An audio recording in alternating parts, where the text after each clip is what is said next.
ஆதி பிதாவின் திருப்பாலறிவர், அனுகூலறிவர், மனுவேலறிவர், சமாதானம் போதும் இயேசு கிறிஸ்து இவர்தான், இவர்தான், இவர்தான், இவர்தான்.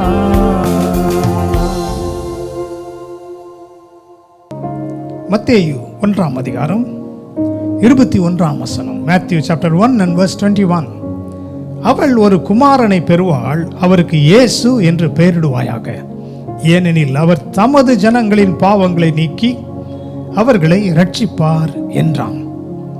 தேவ தூதனானவர் யோசேப்புக்கு சொப்பனத்திலே தோன்றி இயேசுவின் பெயரை அந்த இடத்திலே உச்சரிக்கிறதை நாம் பார்க்கிறோம். அவர் என்ன செய்வாராம்?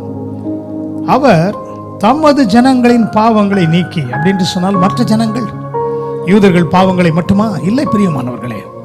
தமது ஜனங்கள் என்று சொன்னால் யாரெல்லாம் அவரை ஏற்றுக்கொள்கிறீர்களோ அவருடைய ஜனமாய் மாறுகிறீர்கள், அவருடைய குமாரன் குமாரத்திகளாய் மாறுகிறீர்கள். நீங்களும் நானும் அவருடைய ஜனமாய் இருக்கிறோம். நம்முடைய பாவங்களை அவர் நீக்கி போட்டிருக்கிறார். நம்மை ரட்சிப்பதற்காகவே இறங்கி வந்திருக்கிறார். ஏன் இன்னும் பாவங்களில் நாம் காணப்பட வேண்டும்? ஏன் இன்னும் நம்மை பார்த்து நாம் பாவி பாவி என்று சொல்ல வேண்டும்? அது மட்டுமல்ல, ரட்சிப்பு இல்லாமல், விடுதலை இல்லாமல் இருக்க வேண்டும். அவர் நமக்காகவே உதித்திருக்கிறார். இந்த மாதத்தில் அவருடைய ரட்சிப்பை நீங்கள் நிச்சயமாய் பெற்றுக்கொண்டு, ரட்சிப்பு என்று சொன்னால் எல்லாவற்றிலிருந்தும் விடுதலை. உங்கள் குடும்பங்கள், உங்கள் பிள்ளைகள், உங்களுக்கு உண்டான எல்லாரையும் அவர் விடுவிக்க வல்லவராய் இருக்கிறார். கர்த்தராகிய இயேசு கிறிஸ்துவை விசுவாசி, அப்பொழுது நீயும் உன் வீட்டாரும் ரட்சிக்கப்படுவீர்கள். ஜெபம் செய்வோம். கிருபையுள்ள அன்பின் பரலோக பிதாவே, 2000 வருஷங்களுக்கு முன்பாக நீர் எங்கள் பாவங்களை நீக்கிவிட்டதற்காக ஸ்தோத்திரம். சிலுவையிலே செய்து முடித்ததற்காக ஸ்தோத்திரம். ரட்சிப்பை கொடுத்ததனால்தான் நாங்கள் உலக பிரகாரமான கவலைகளிலிருந்து, கட்டுகளிலிருந்து, பாரங்களிலிருந்து, அடிமைதனங்களிலிருந்து விடுவிக்கப்பட்டிருக்கிறோம்.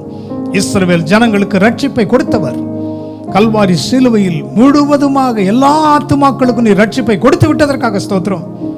யாராகிலும் இன்னும் ரட்சிக்கப்படாமல் கட்டுகளிலும் போராட்டங்களிலும் இருப்பார்களானால், தேவையில்லாத டிப்ரெஷனில் இருப்பார்களானால், இன்றைக்கு அவர்கள் விடுவிக்கப்படுவார்களாக.